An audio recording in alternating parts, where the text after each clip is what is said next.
क्या आपके पास भी वेस्ट पाइप के ये फालतू पीस पड़े हुए हैं? तो इनको हरगिज़ ज़ाया मत कीजिएगा, बल्कि ये आपके बड़े काम आने वाले हैं और आपकी बहुत बड़ी मुश्किल को करेंगे आसान।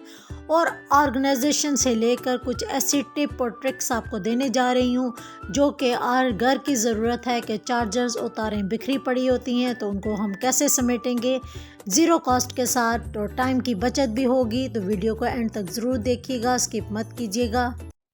बिस्मिल्लाहिर्रहमानिर्रहीम। अस्सलाम वालेकुम। इब्तिसाम क्रिएटिव पावर में आपको खुशामदीद है। Welcome to my channel. हमेशा खुश रहें, आबाद रहें।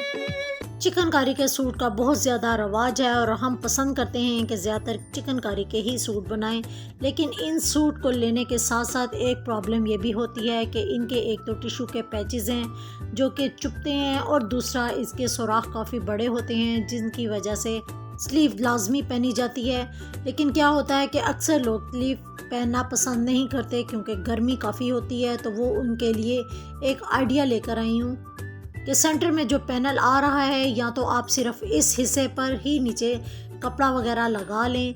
तो आज एक मेरे पास लॉन की शमीज़ पड़ी हुई थी और काफ़ी बारीक स्टफ़ में थी, तो इस शमीज़ को मैंने इसके नीचे लगाने का सोचा। तो इसके ऊपर वाला हिस्सा मैं जो है उतार लूँगी और नीचे वाला हिस्सा भी मैं ज़ाया नहीं करूँगी, पहले उसको एक साइड पर रख दूँगी और दोनों साइडों से कट करके सिर्फ ऊपर वाला हिस्सा ही उतारूँगी क्योंकि मैंने इसको पूरी स्लीव नहीं लगानी। तो अब हम डाई करने जा रहे हैं। मैंने आपके साथ पहले भी शेयर किया था कि थोड़े थोड़े कलर्स मैं बाज़ार से ले आई हुई हूँ। जब भी मुझे डाई करने का कोई काम होता है तो मैं इन कलर को इस्तेमाल करते हुए डाई कर लेती हूँ। तो उसी तरीके से ही पानी को मैंने बॉईल किया। अमल को इसलिए दोहरा रही हूँ कि कुछ नए सब्सक्राइबर भी मेरे साथ जुड़ गए हैं, तो उनको भी ये चीज़ें समझ आ जाएंगी और वो भी ज़ीरो कॉस्ट के साथ ये काम खुद ही घर में कर सकेंगे। तो इस तरीके से जब पानी बॉयल में आना शुरू हो जाए तो आप कपड़े को गीला करके इसके अंदर डालें। थोड़ा सा 1 चम्मच इसके अंदर नमक का मिक्स कर दें ताकि कलर मज़ीद पक्का हो जाए। जब कलर अच्छे तरीके से आपकी रिक्वायरमेंट के मुताबिक आ जाए तो बाकी जगह जो कलर्स बच गया था उसको डबल पॉलीथीन में पैक करने के बाद ऊपर से नॉट लगा दें और किसी ड्राई जगह पर सेव कर लें। तो इस तरीके से जो कपड़ा हमने डाई किया था उसको मैंने अच्छी तरीके से वॉश कर लिया है। मज़ीद अगर डार्क कलर आपको चाहिए तो दोबारा इस कलर में डिप कर दें और इस तरीके से डार्क कलर खुद ही आ जाएगा। अब कलर हमारा जो ड्राई हो चुका है, सिर्फ आपको दिखाने के लिए मैंने इसको बिछाया है कि आप इस तरीके से भी इसके नीचे स्लिप को लगा सकते हैं। जो सेमी स्टिच जो शर्ट थी उसको मैंने ऊपर रखा है और इस तरीके से देखें जब हम एक साइड पे सिलाई लगाकर पूरा ही ये पैनल कवर कर लेंगे और हाफ पैनल कवर करेंगे, जितना हमारा ऊपर का घेर आता है तो इससे ऊपर का हिस्सा भी कवर हो जाएगा और नीचे हमें स्लिप लगाने की ज़रूरत भी नहीं पड़ेगी। ऑयल जब हम अपने पराठे वगैरह के लिए यूज़ करते हैं तो बॉटल में क्या होता है कि उंडेलते हुए ऑयल बॉटल के ऊपर गिर के हमारे काउंटर टॉप को गंदा कर देता है और इस तरीके से हमारी बॉटल भी गंदी हो जाती है। तो क्या हम अब इसी काम में लगे रहें कि काउंटर टॉप को साफ़ करें और फिर दोबारा से बॉटल को साफ़ करें? नहीं, ऐसे नहीं होगा, बल्कि इसका एक ज़बरदस्त सा हल ये है कि या तो आप टिश्यू ले लें या ये सूती कपड़ा जो इस तरह के छोटे छोटे पीस बच जाते हैं वो मैं ज़ाया नहीं करती बल्कि इसी काम में लेकर आती हूँ। तो छोटा सा जो पीस था वो मैंने इसकी साइड पर इस तरीके से रोल कर दिया है। रोल करने के बाद कोई सा भी रबर बैंड ले लें और इसके ऊपर आप इस तरीके से रोल कर दें तो ये कपड़ा मुस्तकिल तौर पर इस बॉटल से ही चिपका रहेगा और जब आप बॉटल को यूज़ करेंगी ऑयल अगर गिरेगा तो वो इस कपड़े के अंदर जज्ब हो जाएगा और आपके काउंटर टॉप को भी गंदा नहीं करेगा। इस तरह आपकी ऑलरेडी बॉटल भी गंदी नहीं होगी और ना ही आपका काउंटर टॉप गंदा होगा और ना ही किचन बार बार साफ़ करना पड़ेगा। मैंने दराज से एक कटिंग टूल मंगाया था, एक पहले भी मंगवाया था, लेकिन ये 4 in 1 है। वो किस तरह 4 in 1 है तो सबसे पहले हम इसका रिव्यू कुछ इस तरीके से आपको करके बताती हूँ। तो इसके अंदर एक कॉम्ब लगी हुई है। कॉम्ब ही 4 सेटिंग में मौजूद है। आप इसकी 4 सेटिंग किस तरीके से कर सकती हैं कि पहले एक बटन को ऊपर करें, फिर दूसरा, फिर तीसरा और इस तरह इसके अंदर 3 बटन की सेटिंग कॉम्ब के अंदर मौजूद है और चौथा बटन जो कॉम्ब को उतारेंगी तो वो यूज़ हो जाएगा। इस तरीके से सबसे पहले हम कॉम्ब को बिल्कुल ही क्लोज़ कर आपको इसके साथ वर्किंग करके बताती हूँ कि ये कितना आसान है। हाउसवाइफ ख़ास तौर पर घर में काम करते हुए इतनी बिज़ी होती हैं कि बाहर जाकर बच्चों की कटिंग भी नहीं करा सकती, तो ये मशीन ख़ास तौर पर आप बच्चों के लिए घर में रखें, जो ये काफ़ी अच्छी और यूज़फुल है।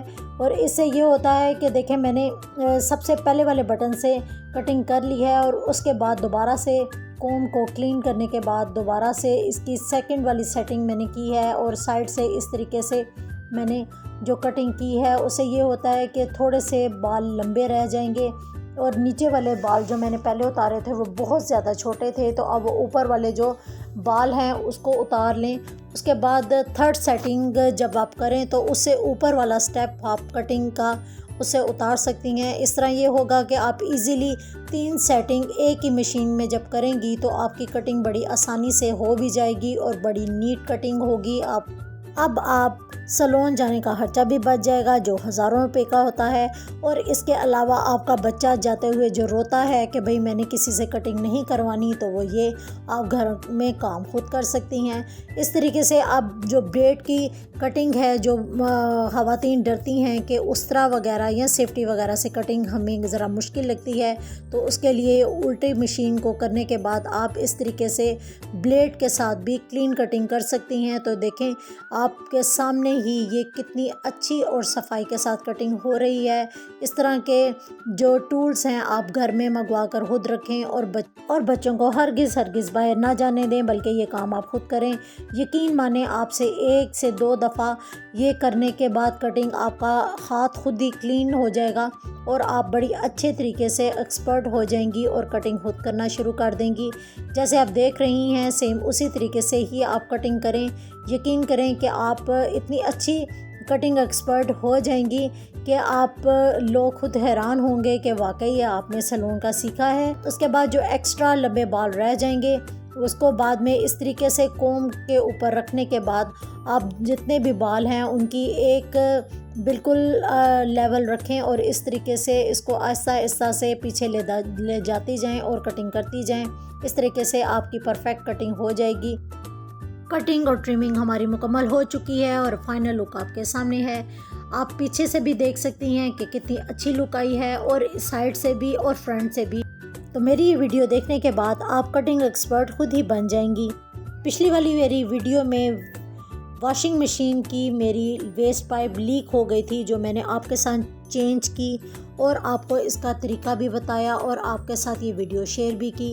ये वेस्ट पाइप के जो पीसीस थे वो बच गए थे, वो भी मैंने नहीं वेस्ट किए थे, बल्कि आज इन्हीं पीसीस को लेकर मैं ऑर्गेनाइजेशन का आपके साथ कुछ आइडिया शेयर करूँगी। तो सबसे पहले एक शार्प ब्लेड ले लें। आपका जो ऑर्गेनाइजेशन तकरीबन 2 इंच का अगर पाइप है तो उसके मैंने 2 इंच के पाइप के 3 पार्ट जो हैं वो कर दिए हैं। ब्लेड से आसानी से कट हो जाता है, इरिटेशन नहीं होती। और इस तरीके से जो दोनों पाइप के जो पीस हैं उनके एक पीस के मैंने 3 जो पार्ट हैं वो डिवाइड करते हुए इस तरह इसके पोर्शन बना दिए हैं। मेरा ये पाइप 1.5 से 2 इंच खुला है, तो सबसे बड़ी बात है कि ये आसानी से जब खड़ा करें तो खड़ा हो जाता है। तो देखें हमारे चार्जर्स, डाटा केबल और हैंड फ्री कितने बिखरे पड़े हैं और आपस में उलझे हुए हैं और बिल्कुल एक साइड पर रखने से बिल्कुल ऐसे लगता है कि गन सा बिखरा हुआ है। तो सबसे पहले हम इन तारों को अलग करते हैं, डाटा केबल अलग करते हैं और हैंड फ्री को अलग करते हैं। सबसे पहले जो हैंड फ्री की जो तारें वगैरह होती हैं वो काफ़ी सॉफ्ट होती हैं और आसानी से जो हैं वो सुलझ जाती हैं, तो इनको हम इन पाइप्स के अंदर इस तरीके से अरेंज कर लेंगे। और ये पाइप्स में अरेंज हो चुकी हैं और ये पाइप में हम अपने ऑर्गेनाइज़र में रख देते हैं जो हमने पहले से ऑलरेडी बनाया हुआ था। इसका तरीका भी मैं इससे पहले आपके साथ शेयर कर चुकी हूँ। तो अब हम जो मोटी वाली तारें हैं जिस तरह डाटा केबल हैं या चार्जर वगैरह हैं उनके लिए हम क्या करेंगे, तो मैंने एक सॉक्स ली है जो ऑलरेडी मेरी फटी हुई है। इसको हम छोटे छोटे से जो पीस हैं वो काट लेंगे। सॉक्स क्योंकि हल्की सी लचक में होती है और इस तरीके से इसके पीस आसानी से कट जाते हैं और लचक में होने की वजह से मोटी मोटी केबल्स को भी अच्छे तरीके से बाइंड कर सकते हैं। इस तरह मैंने ये जो पीस हैं काफ़ी बारीक नहीं काटे बल्कि हल्के से मोटे काटे हैं ताकि इसको जब हम खींचें तो ये टूटेंगे भी नहीं।